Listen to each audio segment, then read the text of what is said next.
Hello, hello, hello. Welcome to my sketchbook diary or journal tour for my second sketchbook of 2023. It is February 28th, and I'm pretty excited that I've already finished I haven't finished another sketchbook. I'm almost finished another sketchbook. And so I'm going to make these little tours into shorter little videos and probably like 4 parts per sketchbook. So this is part 1 of sketchbook number 2. And all of these sketchbooks that I'm doing right now I'm just going in with pen or with a marker. I'm not erasing anything. If I have lines that I don't like, sometimes I'll go over them with the white, so I'm adding to the paper, but I'm never trying to subtract anything from the paper. So the lines that you see mostly are the lines that you get, except for if they're whited over a little bit, and you can even see them through there, but it just helps me to remember the lines I like and the lines that I don't like. So welcome and enjoy. This is the first page of my second sketchbook diary or sketchbook journal of 2023. I started on February 4th, so up in the corner, like in the other ones, I like to put the date, the time, what the temperature's like, and any weather notices. So this on the 4th we had an extreme cold morning. I was putting where we are all the time. By the way, my name is Heidi, and this is Soundberry Burrow. And so I was putting where I was doing the page all the time, but now I'm assuming that if I'm at home, I'm not putting it there. If I was working in a restaurant or out on location somewhere, then I would totally write in as well where I was working on it. So I'll put a picture in of the original I did of this painting. I did that in 2007, an imagined female singer in acrylics, and I just kind of wanted to give do an update of it. I'm going to be doing that more. I think revisiting some of my old ideas and doing them how I would do them now. I think that's a fun exercise, and so that's how I decided I would do her on that day. What I like most about this character is her bangs are like all chunky and weird, and I really enjoy that. I was visiting my grandmother, and so they have a bird there named Sunny, and so that day I grabbed just a bit of Sunny's claws, just her feet. I just wanted to do a little study on that. And then we went out for lunch to Boston Pizza. I did a test here to see if this ballpoint pen, this is the first time I'm using ballpoint pen in my sketchbooks, to see if I put water on it, would it run? And it did not. So there we go. That's page 1.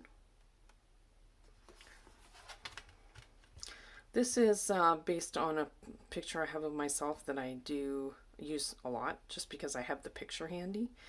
And so it's all through here, but I always look different in it. It's kind of like my high school yearbook photos. I look always like my sister. I never actually look like the same person. That's what people used to tell me in high school. You look like your sister in each of these pictures. You can tell they're kind of similar, but not the same. Well, that's how my portraits always are too. They always look like my sister. So this is me, my sister, just working with ballpoint pen and seeing how that works with the Lyra Duo markers, which I love those markers. Made a little note about one of the cats and another one of the cats. Got some new boots. Finally, I went a week or so in the winter here without boots, and that wasn't fun. So I got some new boots. I hope they'll last a long time, and thought I'd put them in my sketchbook. I've been wanting to kind of try just a quick landscapes and watercolor and do some more practice on that. So I just kind of made up a little scene there, and these 2 trees are actually from our front yard, but the rest is just kind of made up. I really like this design I did of these mittens, especially because it's February, so I put them in a heart shape, and I thought, ooh, I wonder what other things I can put in a composition in a heart shape, and spoiler alert, I didn't actually do that. I kind of look sometimes, oh, could I do that? And then I never did. But I really, really like that. I almost feel like that could be a sticker or something. That's really nice. And those mittens are very warm.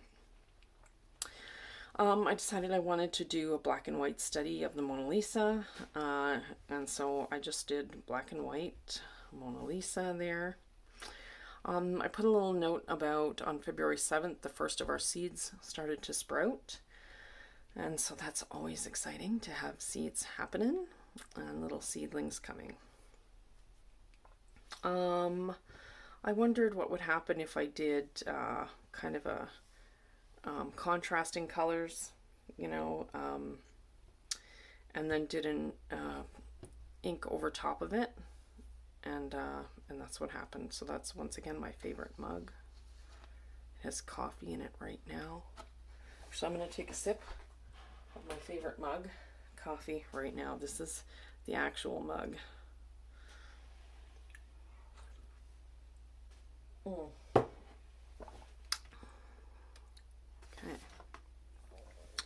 My lovely new sweater draped over a chair. I just wanted to grab it. I also got some little kitty ears up there, and she was sleeping, or one kitty was sleeping, so I kind of grabbed even more of a study of her, and it's a lot easier when she's sleeping. This is, once again, she seems to be frequenting in my sketchbooks, and, well, because she's a frequent guest in our home through her YouTube channel. And this is Jessica Sowards again, and this is from the First Time Homesteader. It's page 169.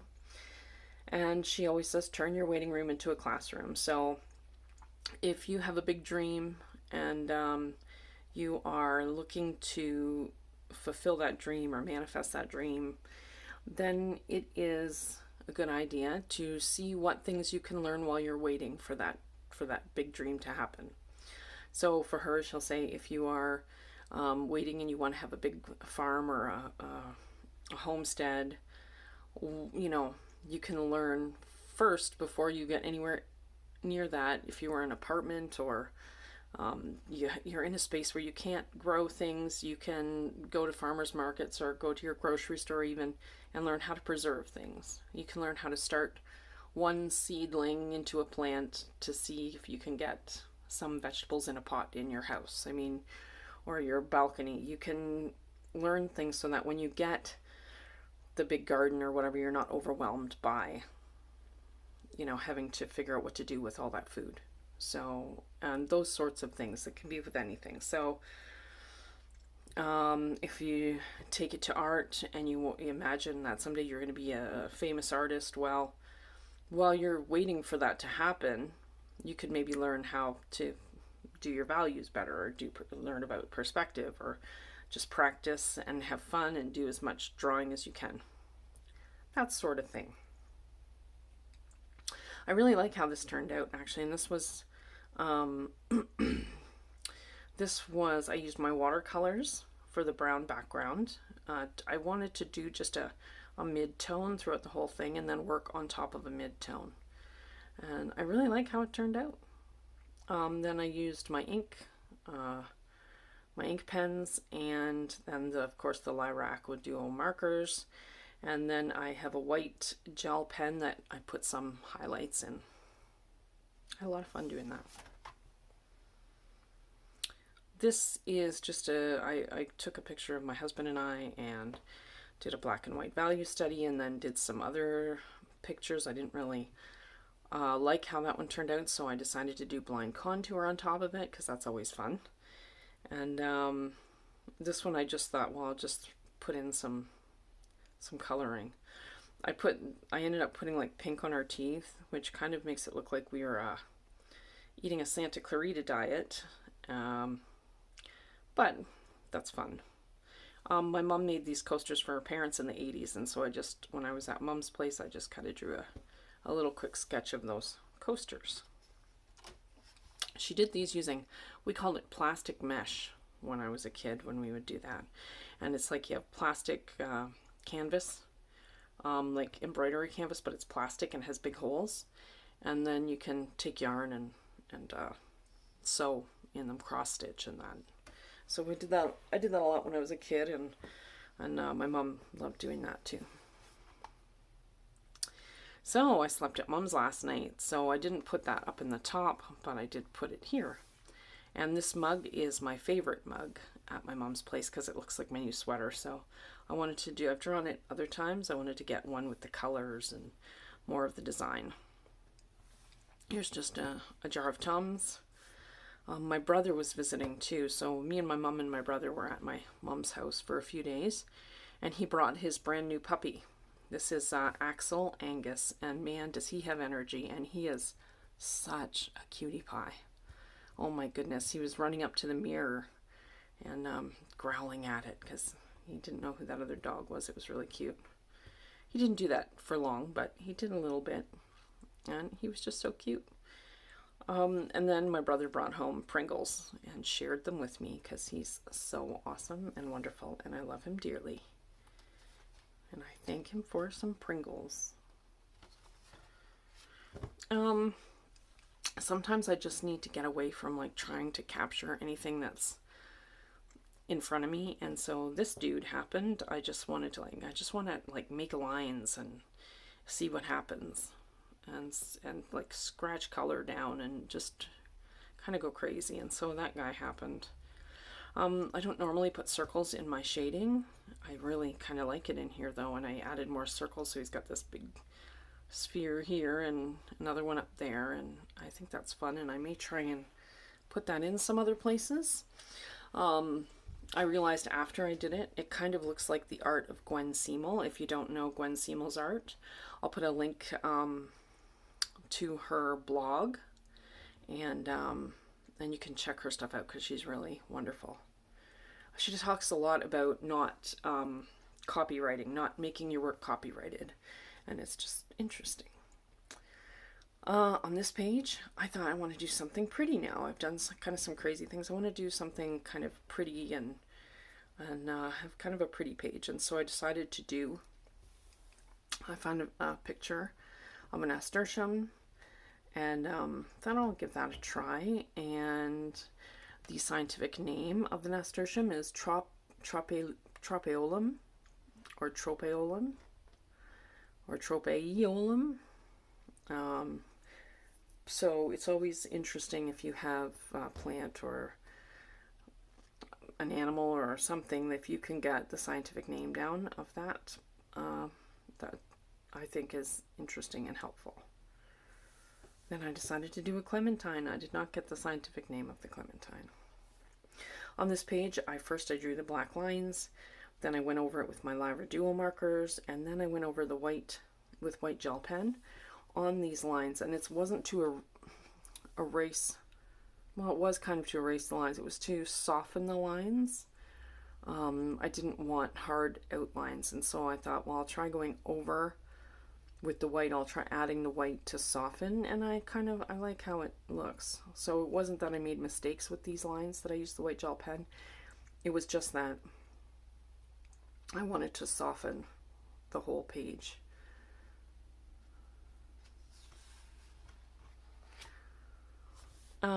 So this is the last page that we're going to go over today, just to keep it nice and short. I wanted to do a skull study because I think with doing a lot of portraits, it's important to go in and study anatomy, especially of the skull and the face, a lot more in depth than I had previously. And so I became aware a little bit more as I did this, like the maxilla bone goes right up. I separated them, but it goes right up beside the nasal bone. So it's really, really interesting. And during the study, I realized about the anterior nasal spine on the maxilla, just on this spot right here. So if you go up and you just under your nose, if you just push just a teeny tiny bit, you'll feel like a hard part. Maybe I'll insert a little video of me doing this because I'm doing it, but you can't see it right now. You'll feel a little hard part right under your nose. And it is the anterior nasal spine. And it's just really fascinating. But you can feel it to right me. there. All of these things. I also X'd out the teeth that I no longer have. So I have periodontal disease, and I have lost 9 teeth. I haven't had one come out in a long time. I do think in the next few years there will be another one. My heater just kicked on in the other room, so excuse the noise, but there will be another one maybe coming on the next few years, but for now, just 9. This page, Colin was eating a Granny Smith apple, and it was sitting on his plate, and I was like, no, don't eat anything, don't touch it yet. So I wanted to draw it quick and get it down so he could eat it again before it turned brown, but I thought that was a lot of fun. Spur of the moment, kind of a drawing. And then this is Giles. I think he was in the other. Thing, or maybe this is just so many days ago now. I feel like it was in the previous one, but we bought a skull for our turtle when we had a turtle years ago, and we named him Giles. Actually, other people in the family named him Giles after Giles in Buffy the Vampire Slayer, because that's kind of what we call Giles here in Buffy the Vampire Slayer. When we're watching, we'll call him Giles. It just happened. I don't know how. Words in our home kind of morph into other words. And so yeah, so he is Giles. And he does not have a turtle to hang with anymore, so he hangs with me, and he is my arting buddy. And that's all we're going to do today. I thank you so much. Click like and subscribe if you'd like, and we'll see you again for part 2 of the second sketchbook diary tour of 2023. Thank you so much.